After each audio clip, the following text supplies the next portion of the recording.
Queria que vocês abrissem as suas Bíblias, por favor, no livro de João, capítulo 13.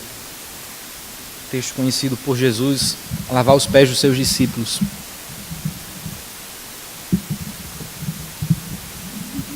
A gente hoje começa uma série de mensagens sobre, deram o título do Cristo Incomparável. E hoje a gente vai ver sobre o Cristo amoroso, o Cristo de grande amor, de abundante amor, que nós encontramos nesse texto de João. Vamos ler o versículo 1. João capítulo 13, versículo 1 diz o seguinte: um pouco antes da festa da Páscoa, sabendo Jesus que havia chegado o tempo em que deixaria este mundo e iria para o Pai, tendo amado os seus que estavam no mundo, amou-os até o fim. Deus, obrigado, Senhor, pela Tua palavra, obrigado pela vida dos meus irmãos, Pai, que se encontram aqui hoje. Que o Senhor venha falar aos nossos corações, Pai, por meio do Teu texto. Deus, usa a Tua palavra, Jesus, honra o Teu Filho, honra o Teu próprio nome e coloca ela nos nossos corações, Senhor. Tu sabes como chegamos aqui, o Senhor conhece tão bem cada um de nós. Que o Senhor trate aquilo que precisa ser tratado, Senhor, no nosso coração. E que o Senhor nos dê um encontro contigo essa noite. Faz isso por amor ao Teu nome, Jesus. Utiliza o Teu Espírito para cravar nos nossos corações o Teu Evangelho. E que esta verdade do Deus que se fez homem e nos amou perfeitamente, que esta maravilhosa verdade, Jesus, que ela mude nossas vidas. É assim que nós choramos desde já gratos, Pai. Em nome de Cristo. Amém. Irmão, João, ele escreve o seu livro em 21 capítulos. E nesses 21 capítulos que João se propõe a escrever é uma grande tese, ou uma grande verdade que se repete do início ao final. E essa verdade é: Jesus Cristo não é simplesmente um mestre religioso, Jesus Cristo não é apenas um líder judeu, Jesus não é apenas um professor, não é um realizador de milagres, Jesus Cristo é o Filho de Deus.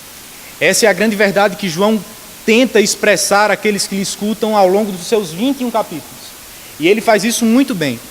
Mas chegando na parte final já do seu livro, Jesus já havia entrado em Jerusalém, entrada triunfal de Cristo, como o texto descreve. Ele já havia feito muitas coisas e agora, no capítulo 13, ele está sendo descrito por João na parte final do seu ministério. Como nós vamos ver, o verso 1 diz: um pouco antes da festa da Páscoa. Jesus Cristo haveria de morrer na Páscoa. Esse texto está nos momentos logo antes. Ou seja, a cruz está muito grande já. A sombra da cruz sobre Jesus Cristo está imensa. Ele está vivendo os momentos pré-morte.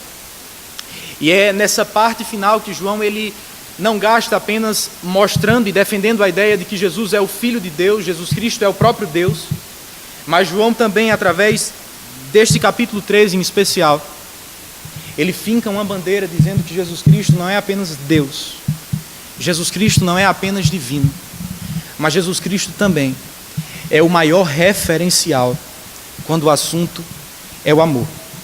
É isso que nós encontramos no verso 1. O texto diz: um pouco antes da festa da Páscoa, sabendo Jesus que havia chegado o tempo em que deixaria este mundo e iria ao Pai. Esta festa da Páscoa havia sido estabelecida muito tempo atrás. O povo de Deus ficou escravo no Egito durante uns 430 anos, mais ou menos, sobre as mãos de um faraó tirano e cruel. O Senhor chegou, foi em socorro do seu povo, tirou o povo de Israel do Egito, libertou sem ajuda nenhuma do seu povo, mas somente. Ele tirou Israel do Egito, libertou o seu povo da escravidão, colocou em liberdade e estabeleceu uma festa, uma comemoração. E esta comemoração tinha por símbolo um cordeiro, que as famílias deveriam se juntar e comer ele. O Cordeiro de Deus, a qual o antigo cordeiro ou os antigos cordeiros ao longo de todo o tempo apontavam, está agora diante dos homens. Como o próprio João disse: eis o Cordeiro de Deus, Jesus Cristo, que tira o pecado do mundo. Ele se encontra diante dos homens. Jesus Cristo está prestes a morrer.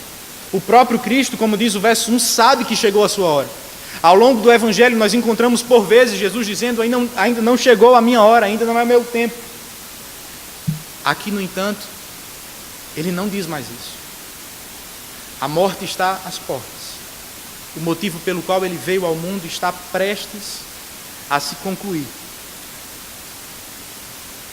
E João, ao olhar para isso, ao olhar para tudo aquilo que Cristo fez, todas as reações, todas as ações, todos os toques, os olhares, as palavras, os gestos, quando João olha para Jesus Cristo, quando João observa Jesus Cristo em tudo que fez, em tudo que falou, em tudo que demonstrou diante dos homens, não há como chegar a outra conclusão senão esta: tendo amado os seus que estavam no mundo, os amou até o fim.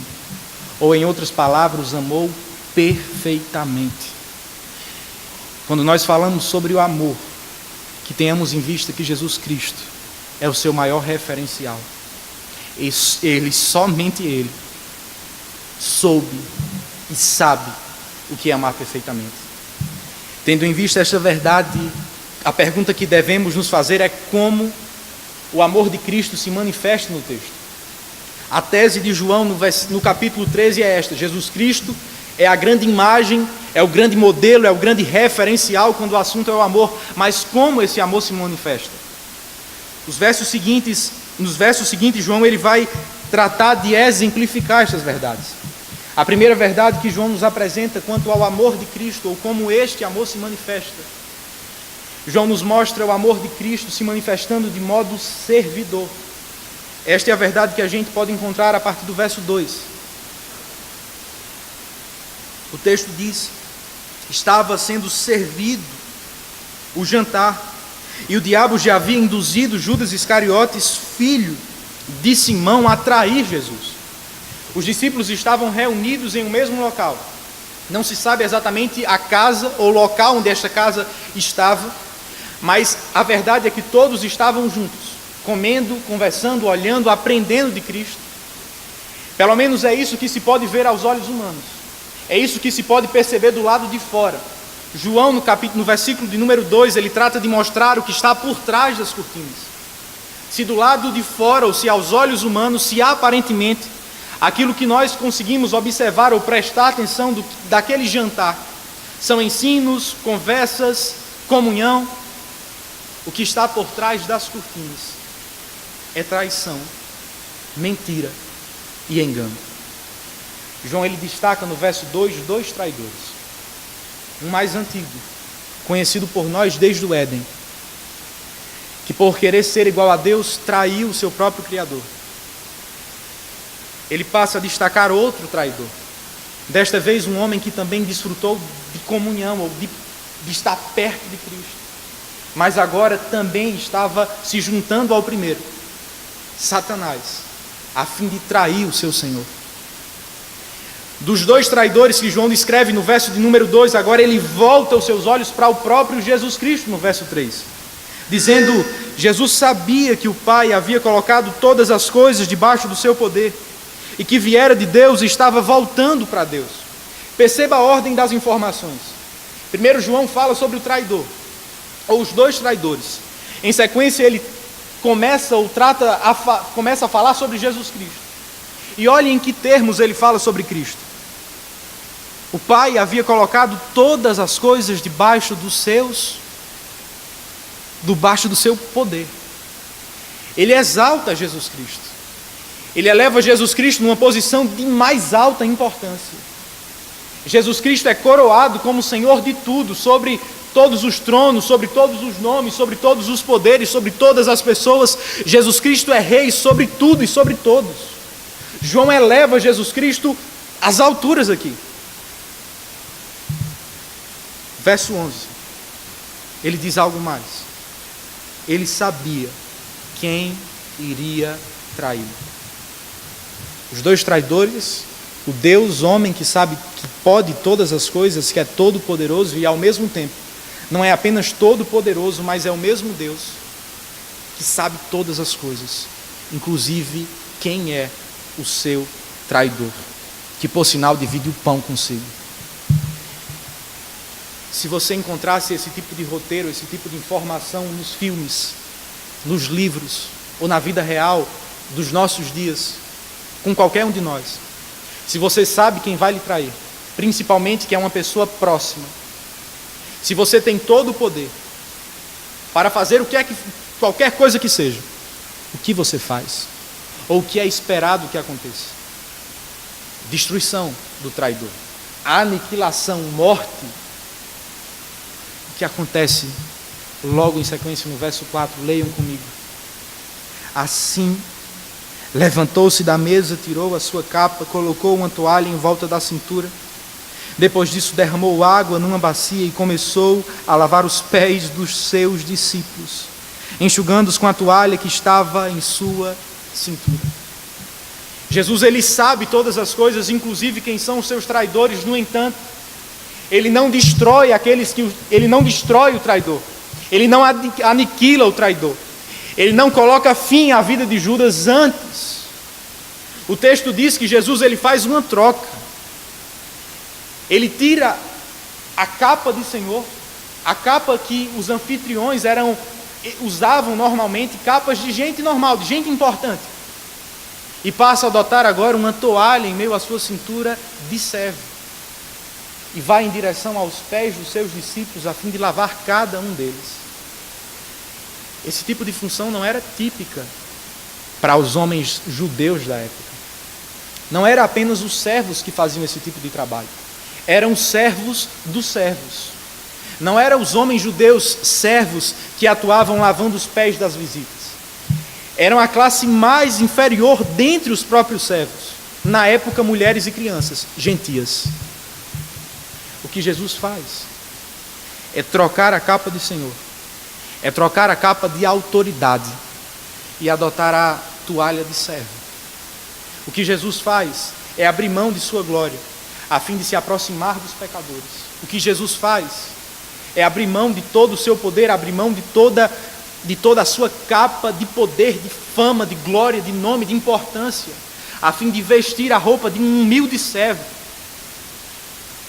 e lavar os pés dos mais simples homens. Note comigo que o texto não faz uma exceção do tipo, Jesus colocou a toalha e lavou os pés dos 11, exceto Judas, por ser traidor. O texto não abre exceção. O texto diz que Jesus Cristo colocou a toalha de servo e lavou o pé de todos os discípulos. Sendo bem sincero, isso não choca você? Não é chocante? Não é chocante ver essa troca que nós encontramos claramente no texto? A troca da capa de servo, de senhor, melhor dizendo, para se colocar uma toalha de servo, se ajoelhar diante dos homens e lavar os pés de cada um deles. Não é chocante? Não é chocante que o próprio Filho de Deus, que é aquele descrito no verso 3 como tendo todas as coisas debaixo do seu poder, que viera de Deus e estava voltando para Deus, se submetesse a uma posição tão humilhante? Não é chocante? Mas sabe o que João ele faz ao nos mostrar isso? Ele não diz, olhem para esta cena e parem nesta cena. Eu concordo com o Dr. Carson quando ele descreve que este texto não é sobretudo uma lição de humildade ou de ética cristã. Esse texto é principalmente um texto que nos exemplifica, que nos mostra um paradigma, um padrão, um quadro de Cristo e de sua obra. O que eu quero dizer com isso é, não parem no Jesus Cristo que lava os pés dos homens apenas, que troca a roupa física de Senhor para vestir a roupa física de um servo. Olhe o quadro maior da história de Cristo e da sua obra. Olhe aquilo que Ele fez por você. Ele abriu mão de sua glória, como fala Filipenses capítulo 2. Sendo Deus, não tomou usurpação, o fato de ser igual a Deus, mas antes esvaziou a si mesmo, vindo a ser semelhante aos homens, servo, e por fim, morrendo, morte de cruz. Não pare nos pés, olhe para a cruz de Cristo. Na cruz de Cristo Ele fez muito mais do que lavar os pés humanos e físicos de qualquer um de nós. Na cruz do Calvário, trocando a sua glória que tinha como Deus e vindo ao mundo, assumindo corpo de homem, menino, e caminhando em direção à cruz do Calvário, Jesus Cristo fez muito mais, algo muito mais poderoso, e uma troca muito maior e muito mais maravilhosa, se é que posso dizer assim. Servir ao próprio traidor, servir a Judas lhe choca também. É chocante. Na cruz do Calvário, Jesus Cristo não apenas serviu um traidor. Neste instante, Jesus está lavando o pé de único traidor. Na cruz do Calvário, Jesus Cristo se aproximou dos homens e lavou traidores de todos os povos, tribos, línguas e nações, conforme fala Apocalipse 5. Na cruz do Calvário, Jesus Cristo se aproximou dos homens e lavou os seus pés. Nós não gostamos muito de Judas.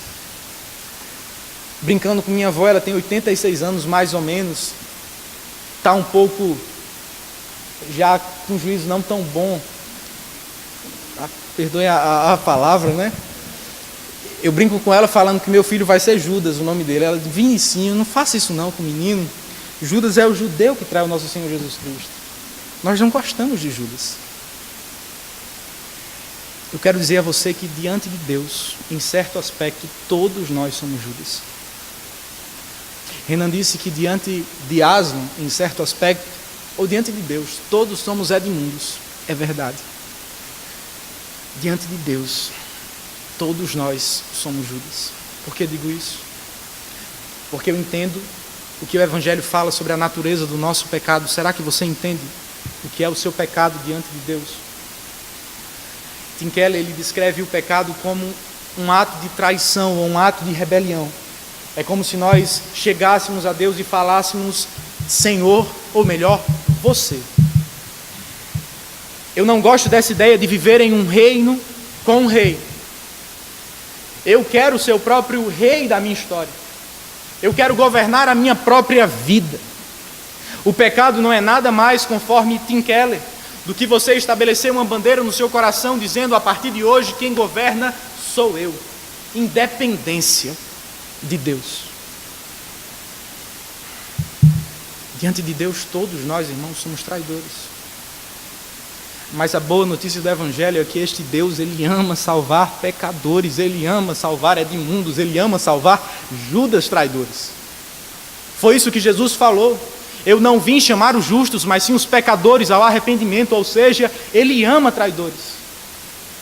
Ele ama os seus eleitos, que se encontram como traidores.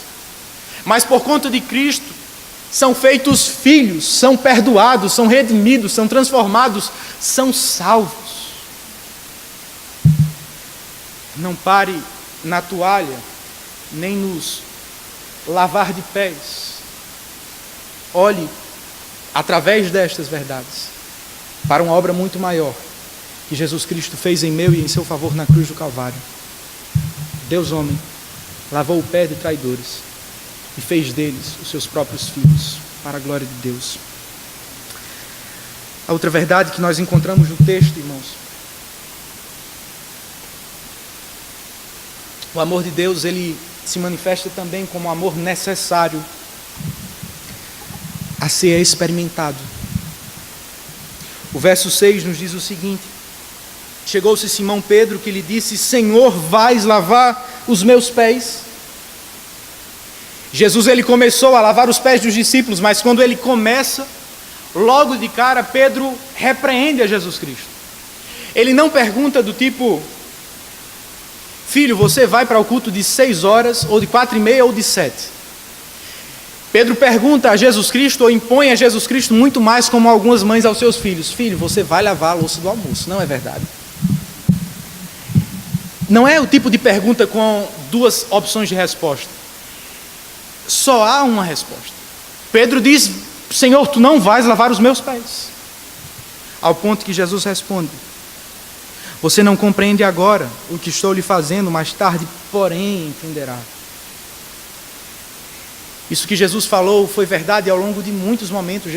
Por várias vezes os discípulos de fato não compreenderam o que Jesus quis dizer com seus ensinos. É isso que nós encontramos, por exemplo, quando Jesus Cristo morre. Jesus havia dito, em Marcos nós encontramos isso, que era necessário que ele morresse, fosse entregue aos líderes religiosos, sofresse nas mãos deles, morresse e ao 3º dia ressuscitasse. Quando Jesus Cristo morre, a reação esperada por nós e por eles deveria ser a seguinte: esperança, alegria. esperança, porque o Cristo de Deus morreu por nós e logo mais ressuscitará. Vamos a Galileia, como ele falou. No entanto, o que nós encontramos no texto de Marcos é os discípulos reunidos em casa com ele.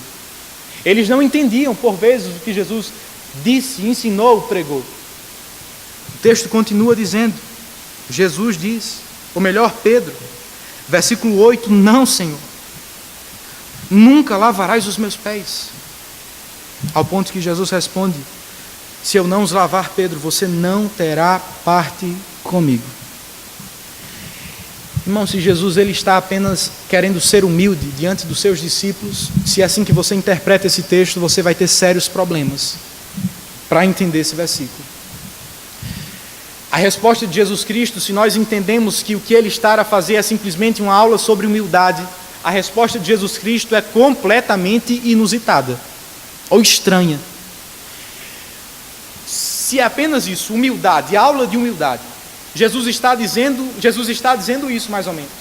Porque vocês não me deixaram ser humilde ou demonstrar a minha humildade, logo vocês não poderão ter parte comigo, se vocês não deixarem. Faz sentido dizer algo tão sério aos discípulos apenas por uma aula, para ensinar um princípio?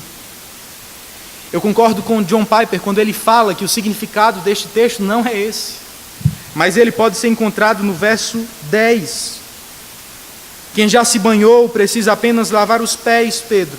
Todo o seu corpo está limpo. Vocês estão limpos, mas nem todos. Dois ensinos aqui. O primeiro deles, Jesus fala e dá uma certeza aos seus discípulos quanto à sua salvação. Vocês já foram lavados, vocês já tomaram banho, vocês estão limpos. Vocês estão no mundo, mas já não são mais deste mundo. Vocês estão entre os homens, mas vocês já são cidadãos do céu. Vocês foram perdoados, os seus pecados foram cobertos. Sua culpa foi limpa, foi tirada de vocês. Mas, mesmo sendo cidadãos dos céus, vocês continuam a viver na terra, sobre um corpo que ainda não experimentou plenamente a transformação que Deus assim fará. Vocês são justos, mas ao mesmo tempo pecadores. Vocês são justos por conta de Jesus Cristo e da justiça que Ele colocou sobre vocês, mas ao mesmo tempo, discípulos, vocês continuam lutando contra pecados diariamente. Vocês falharão, vocês fracassarão, vocês não conseguirão cumprir as suas resoluções de santidade, por isso é necessário ainda lavar os pés. Jesus não está dizendo é necessário uma segunda, uma terceira, uma quarta salvação.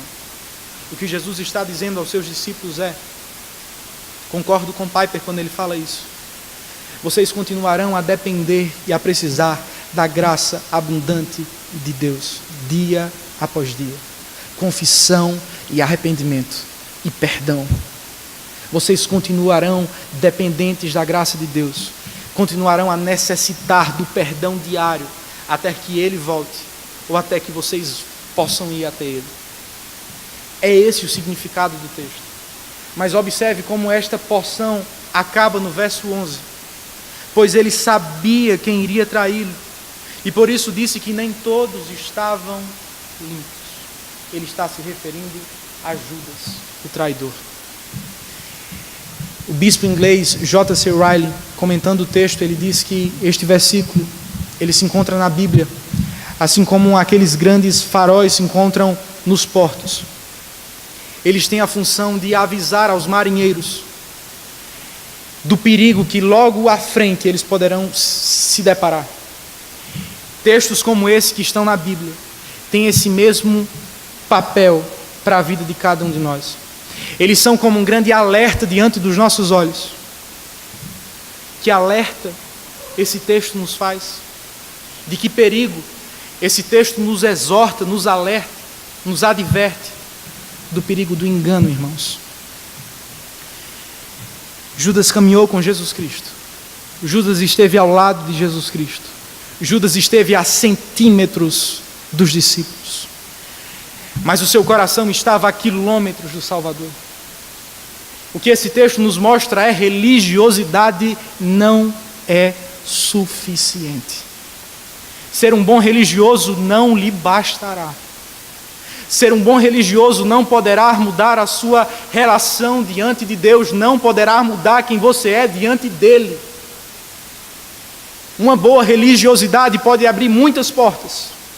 A porta da boa reputação, a porta de um emprego, a porta de um cargo religioso. Mas a sua religiosidade não poderá abrir a porta da qual você precisa mais urgentemente. A sua religiosidade não poderá abrir a porta do céu para você. Só Cristo pode abrir. Só Cristo pode abrir as portas do céu e fazer com que você entre lá. Se religiosidade por religiosidade não nos basta, não nos é suficiente, não nos garante diante de Deus de que nós precisamos. O próprio versículo 10 nos ajuda nisso, irmãos. Quem já se banhou precisa apenas lavar os seus pés, todo o seu corpo está limpo. Vocês estão limpos. Nós precisamos ser lavados. Não pela religiosidade. Nós precisamos ser lavados por aquele que é rio de águas vivas. Nós precisamos ser lavados pelo próprio Senhor Jesus Cristo. Como isso funciona? Pensando nisso, me veio à mente uma imagem da infância. Nas férias, quando eu ia passar um tempo na casa do meu pai no interior, lá do Rio Grande do Norte. Tinha um sítio, uma casa bem grande, com um espaço aberto atrás, tipo uma fazenda. E as brincadeiras de infância variavam. Fugir do ganso, uns gansos raivosos que tinha lá. Quebrar colmeia de maribondo que me deixou uma marca no olho. Era muita coisa, era muito bom. Mas uma imagem que me vem depois de todas essas brincadeiras, todos os dias com meu primo que morava lá. Era a hora do banho. Nem sempre você consegue enxergar, vocês que são pais ou já foram, nem sempre você consegue ver tanta sujeira assim no seu filho.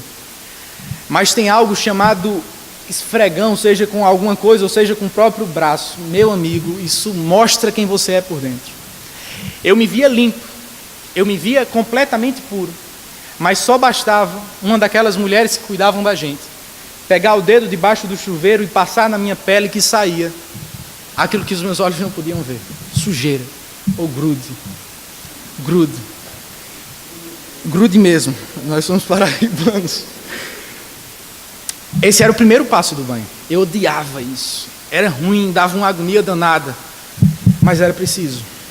Somente depois vinha a água, somente depois vinha a água que tirava tudo o que foi revelado.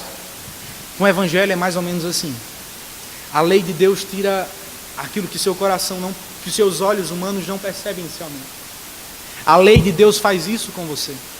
Ela mostra que você não é tão limpo como achava, que o seu coração não é tão puro como você sempre achou ser, que você não está tão bem diante de Deus como por toda a vida percebeu. A lei de Deus faz isso, ela condena o homem, ela leva o homem ao desespero, ela leva o homem a dizer: Senhor, tem misericórdia de mim, pecador. Eu não tenho esperança, estou perdido, ai de mim, porque habito no meio de um povo impuro, de lábios impuros. A lei de Deus faz isso. Assim como o dedo que nós não gostamos, assim como o esfregão que dói, que incomoda, a lei de Deus tem o mesmo papel. Ela incomoda, mas ela revela o que há por dentro de nós.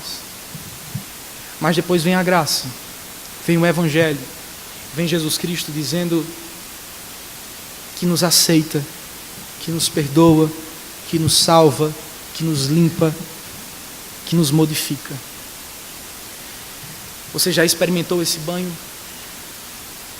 Você já foi lavado por essa água? Você já se viu como de fato é um pecador que precisa da graça de Deus? E ao mesmo tempo já se viu alvo dessa graça que lhe aceita, que lhe perdoa, que lhe transforma, que lhe muda? Essa é a sua maior necessidade hoje, cristão ou não cristão. Tudo mais passará. Mas isso aqui, o Evangelho, esse banho dado pelo Espírito Santo de Deus, é a única garantia, é o único meio, é o único passaporte, é o único ingresso pelo qual nós podemos chegar no reino de Deus. Que Deus promova esse lavar regenerador do Espírito Santo no seu coração. O amor de Deus é necessário de se experimentar, irmãos.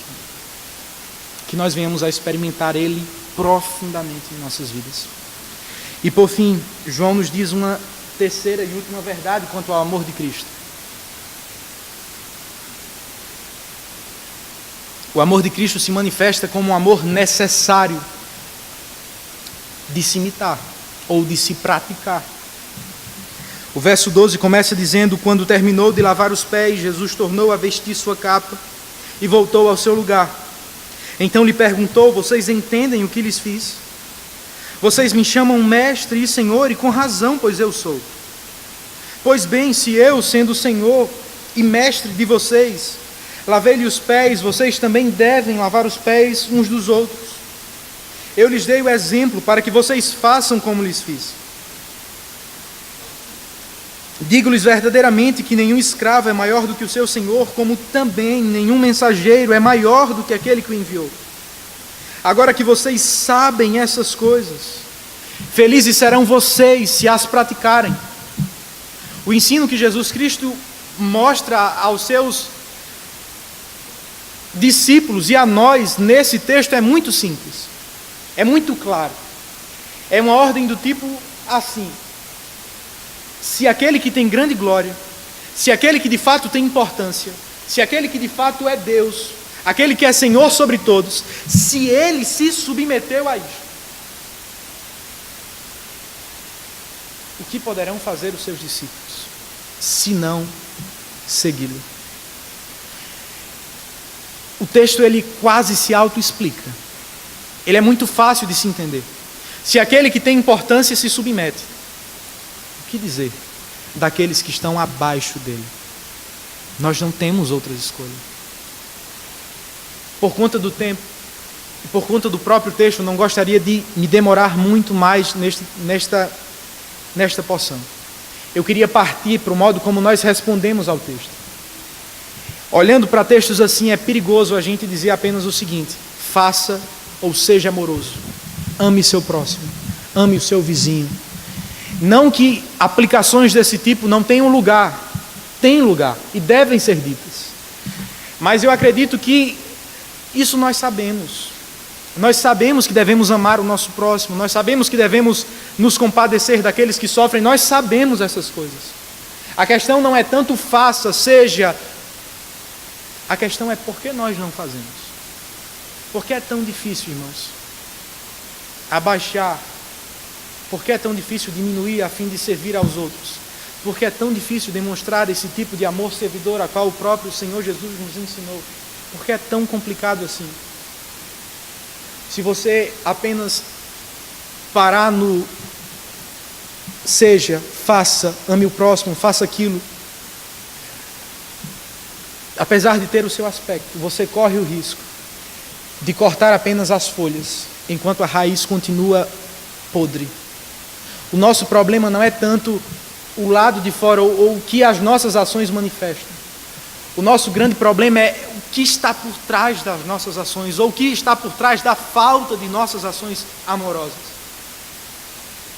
Uma das verdades que eu acredito que o texto nos revela para isso está ligado à nossa identidade. Olhe como Jesus estabelece isso no verso 14: pois bem, se eu, sendo Senhor e Mestre de vocês, lavei-lhe os pés, vocês também devem lavar os pés uns dos outros. Eu lhes dei o exemplo, para que vocês façam como lhes fiz. Verso 16: digo-lhes verdadeiramente, que nenhum escravo é maior do que o seu Senhor. Olha a identidade que ele estabelece. Olha a minha e a sua identidade diante de Deus. Escravos. Em sequência: como também nenhum mensageiro é maior do que aquele que o enviou. Seja como escravo ou como mensageiro, sempre os discípulos eles são postos abaixo de Cristo. Isso não é uma novidade. Jesus Cristo, em Mateus 16, ele falou: se vocês querem me seguir, 3 coisas: negue-se a si mesmo, tome a sua cruz e siga-me. A identidade dos discípulos de Jesus Cristo é uma identidade em forma de cruz. É uma identidade de completa submissão a Jesus Cristo, é a identidade como a de um escravo. É você abandonar as suas próprias vontades a fim de adotar as vontades de outro. Textos como o de Mateus, por exemplo, Mateus 16, quando Jesus Cristo diz essas coisas: negue-se a si mesmo, tome a sua cruz e siga-me. Tem muitas implicações missionárias, tem sim, do sentido de você abrir mão de suas vontades a fim de, por exemplo, ir a um campo missionário, ou investir mais na vida de outros, ou naqueles que estão no campo missionário. Tem muita implicação para isso. Mas talvez a gente se esqueça de uma implicação fundamental e tão simples do texto, que tem tanta importância. Negar a si mesmo, irmãos, não significa apenas abrir mão de sua vontade para o campo. Negar a si mesmo significa morrer para si, a fim de amar os outros também. Morrer para si significa calar a voz do seu coração que grita o seu próprio nome, a sua própria vontade, a defesa da sua própria posição, a fim de abraçar outros, a fim de se colocar como servo de todos. Em termos práticos, negar a si mesmo envolve também o serviço em casa. Já pensou nisso? Como isso é tão cotidiano, mas como o Evangelho também trabalha nisso. Certo dia, semana passada, eu voltei de uma vigília me sentindo extremamente espiritual. Extremamente espiritual. Não bastou muito tempo. Foi de manhã. Minha mãe estava em casa com meu padrasto, minha irmã. E de repente, por poucos minutos, por poucas palavras, o meu velho homem gritou dentro de mim. E eu soltei palavras que magoou profundamente minha irmã. Negar a si mesmo tem implicações grandiosas, como por exemplo cruzar o oceano, ou viver com muito menos, a fim de investir muito mais nos outros. Mas negar a si mesmo tem também calar a você mesmo, a fim de amar os outros. Vocês veem como o Evangelho ele não é apenas naquelas questões, mas são nessas questões que nós possamos assumir esse tipo de identidade. Como Paulo tinha muito bem claro em sua mente. Gálatas 2:20. Fui crucificado com Cristo. Assim já não sou eu quem vive, mas Cristo vive em mim. E a vida que vivo no corpo, vivo pela fé no Filho de Deus que me amou e se entregou por mim. Que nós possamos encarar esse tipo de identidade. Uma identidade crucificada, que nega a si mesmo, a fim de amar os outros e de servir os outros à nossa volta.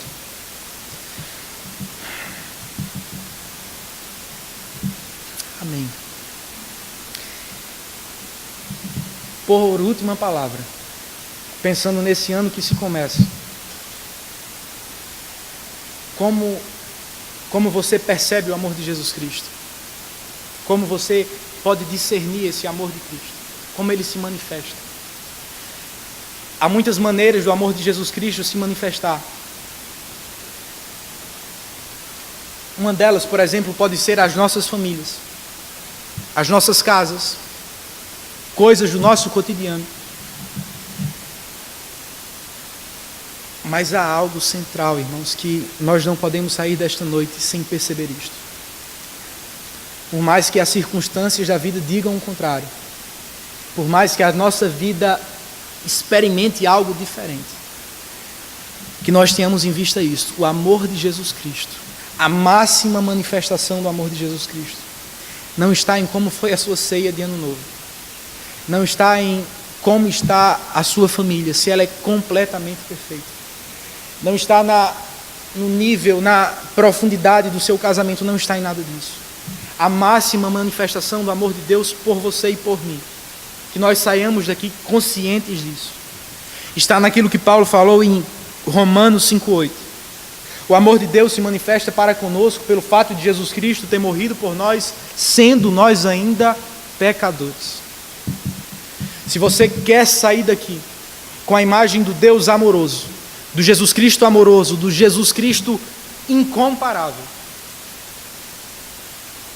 se você deseja perceber a máxima manifestação desse Deus amoroso, que seus olhos não olhem para outro lugar, senão a cruz do nosso Senhor Jesus Cristo. Foi lá, onde amor e justiça se beijaram e onde se tornaram maiores do que nunca antes. Que Deus nos abençoe. Vamos orar ao Senhor. Deus, obrigado, Jesus, pelo teu amor. Obrigado, Jesus, por esse amor inabalável, completamente outro, Senhor, completamente diferente dos nossos, completamente inquebrável, Senhor, completamente perfeito. Deus, muito obrigado, Jesus, porque diferentemente de nós, o Senhor nunca falha, Pai, em nos amar. O Senhor nunca falha, Pai, em demonstrar graça, em demonstrar este amor leal, ó Deus. Um amor perdoador, um amor que vai até o final, Jesus, por nós. Obrigado, Jesus, porque quando olhamos para nós mesmos, Senhor, não vemos como nos salvar, Jesus. Mas quando olhamos para o Senhor, Jesus, não tem como, Senhor, nos perder. Obrigado, Jesus, porque a cruz de Jesus Cristo mostra isso. A tua cruz, Senhor, mostra que, graças ao Senhor mesmo, Senhor, nós podemos estar seguros hoje, sabendo que jamais seremos rejeitados, Senhor. Deus, abençoa cada um de nós, Senhor, com esta verdade. Que ela capture o nosso coração, Pai. E que teu amor nos faça amar, Pai. Que teu amor nos faça amar aqueles que estão perto e amar aqueles que estão longe. Faz isso por amor ao teu próprio nome, Jesus. É assim que nós te oramos gratos por tudo. Amém.